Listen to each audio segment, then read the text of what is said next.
Alors, on va calculer pour cosinus x différent de 0 les sommes Tm et Tn'. Donc, on va commencer par Tn. On va s'inspirer de ce qu'on a fait précédemment.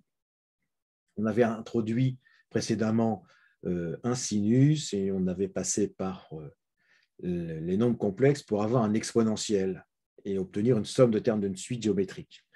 Donc ici, il ne fallait pas tomber dans le petit piège, il ne fallait pas transformer les deux cos en sin, il fallait garder en bas cosinus kx, et c'était la suite auxiliaire qu'on allait introduire, c'est celle avec le sinus ici.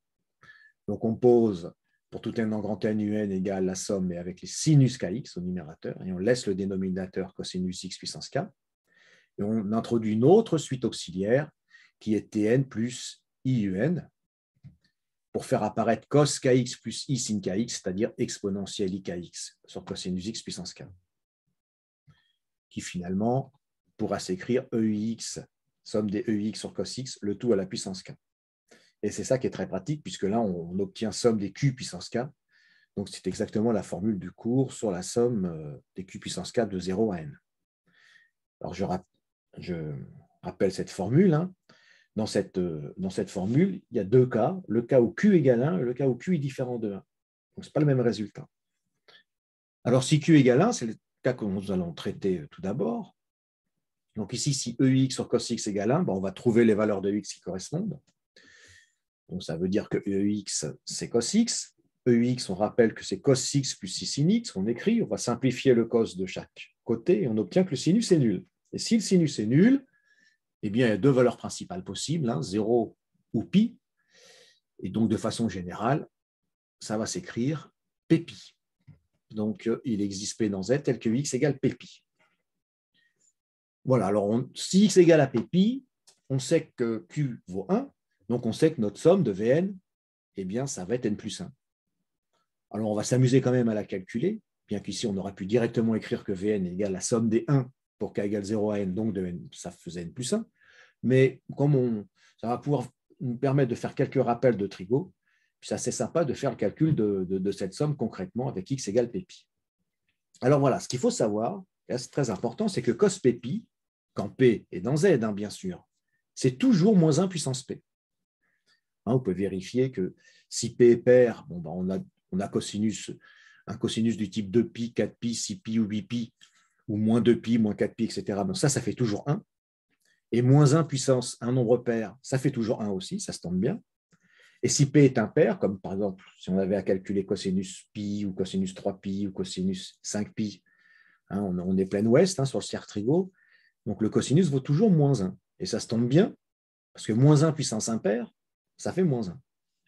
Donc, ce qui valide l'écriture que nous venons de faire. Et alors, cosinus kPpi, alors k est un entier, donc kp est aussi un entier, puisque p est entier.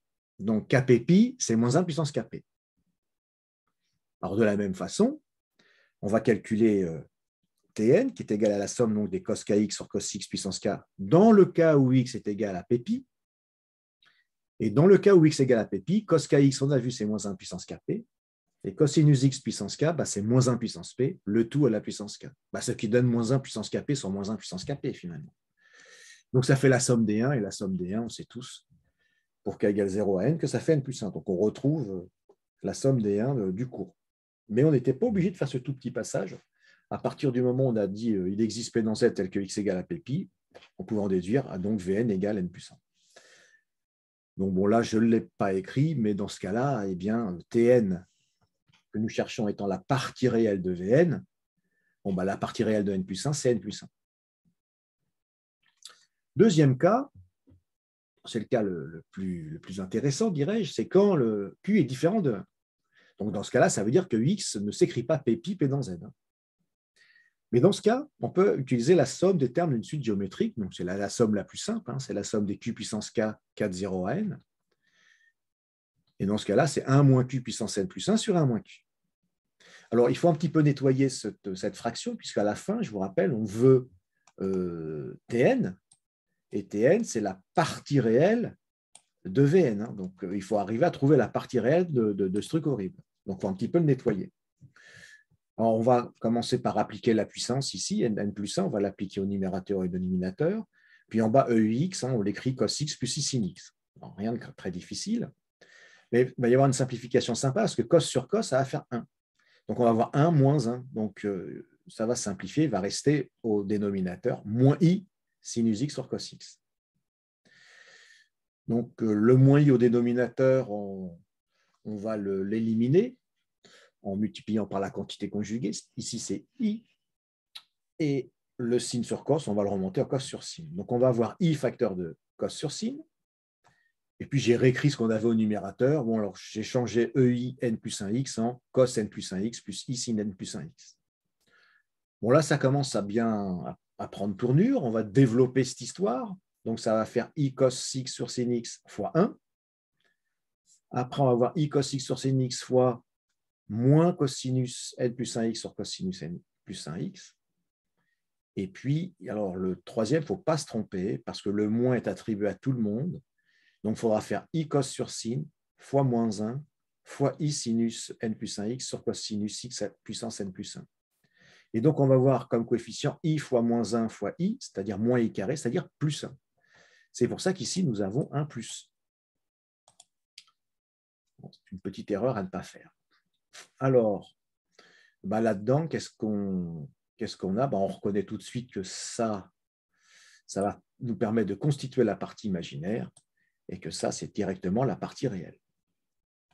Bon, on l'écrit proprement dans le bon sens.